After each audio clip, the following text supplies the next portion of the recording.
Hey folks, it's time for the return of a series, Tabletop Wookie, and yeah, my phone's camera is broken, so yeah, that's why if you look in the right, there's a reflection going on. Also, Puppy is being a little turd right now. He's in timeout. You may hear him in the background. He's in timeout.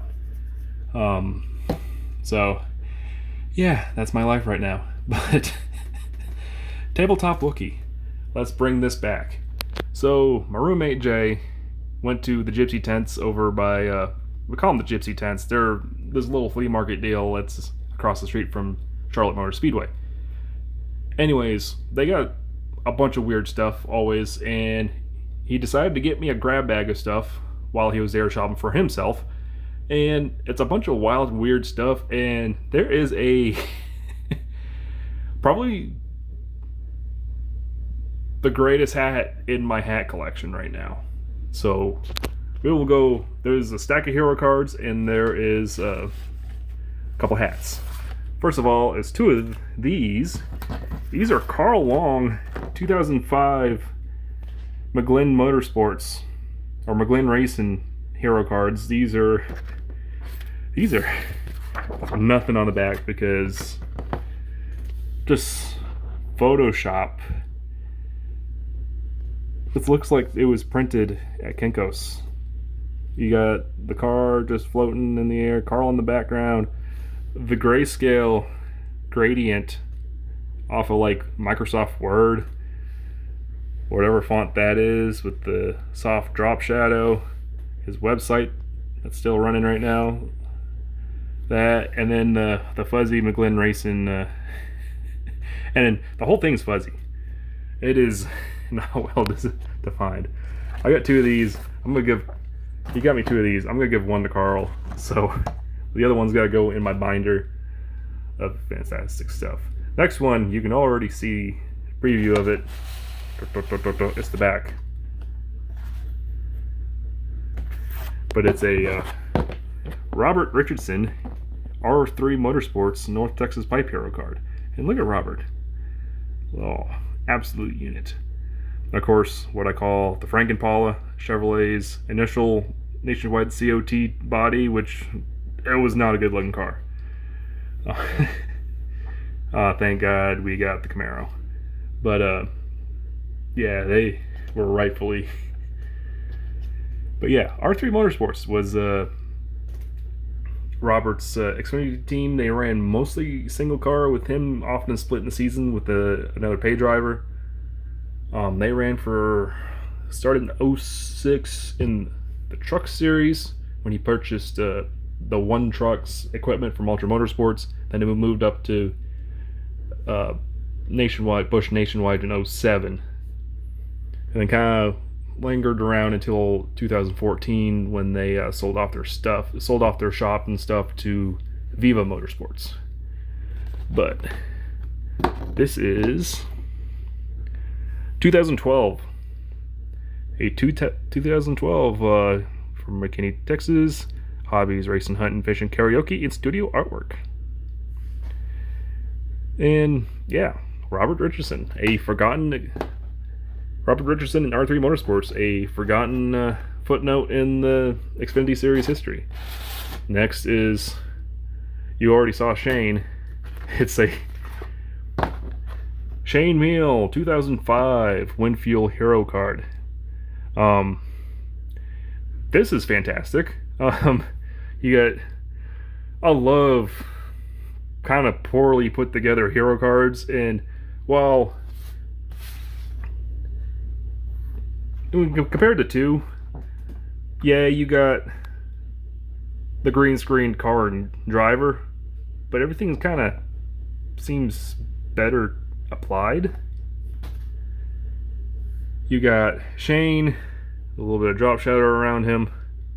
You got obviously a shot from 2004 of David Stremmy's car early in the season running around. I think that might be Rockingham, possibly Rockingham or Vegas. And then Shane's 2005 car that he was driving at the time, superimposed and planted on top of it, the giant Winfuel logo. And then look at this WWE tough guy, believe, attitude, fierce, crush, power to succeed, inspire desire. Chainmail. Of course, 2005 would be the last gasp of Chainmail in NASCAR, as he would get essentially what was his third strike in NASCAR and be indefinitely suspended from NASCAR. And then, I forget the exact year, he would go on do USAC stuff for quite a while, and then of course get paralyzed. And yeah, he's slowly recovering. He's still fairly hurt, but yeah, the dude's had a lot of issues over the years. And of course, just overabundance of stats between team owner Todd Braun, Shane's little a blurb about Shane signing with the team, his career highlights here, stats, more career highlights, and Todd's stats. That is quite a card, hero card. That's pure 2005. And I believe there is one more. And then it is a Jimmy Spencer Jr. Hooters Pro Cup sponsor, or Hooters Pro Cup hero card. Nothing on the back. Of course, Jimmy Spencer Jr. never really did anything in racing beyond Hooters Pro Cup. He was notable for being like best buds with Stephen Wallace, and those two were absolute terrors in Mooresville. And Jimmy Jr. never really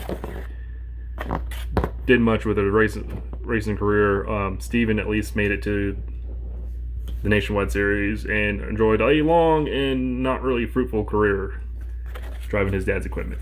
But yeah, a little forgotten footnote of a second generation driver, third generation. Next are a couple hats. You would see NTN Barons. But wait a minute. That's not David Rudiman's autograph. That is Mark Dilley's, because this is a Mark Dilley NASCAR Canadian Tire hat. This is a it's a CASCAR hat. I take it back. This is a fantastic early 2000s CASCAR hat. Oh, I'm going to wear this a bunch. And as much as I love this hat, it's not even my favorite out of the two that he gave me. Because the one he gave me that I'm really excited for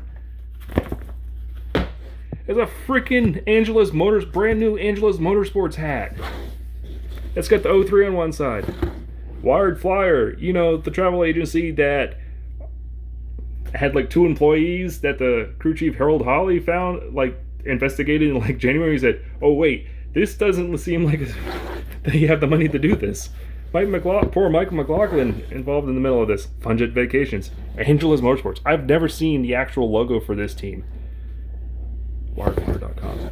But yeah, this is by far my favorite hat, because it's just...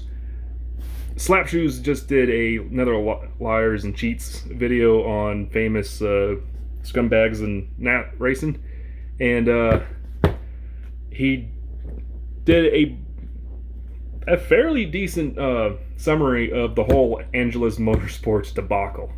And yeah, go watch that video.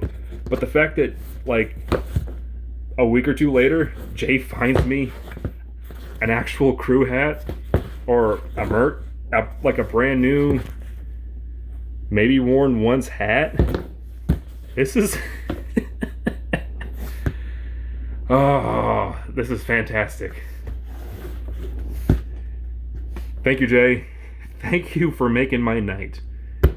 And I eventually gotta get that phone camera fixed. But yeah, this has been another Tabletop Wookie, and this has been a fantastic addition to my hat and hero card collection. Thank you for watching, and yeah, new Wookie drives will come out eventually. I've been on the road for a week and a half, got puppy things going on, so my 2-week schedule is all screwed up, so it'll come out probably over the weekend. It'll come out when it's ready, when it's done.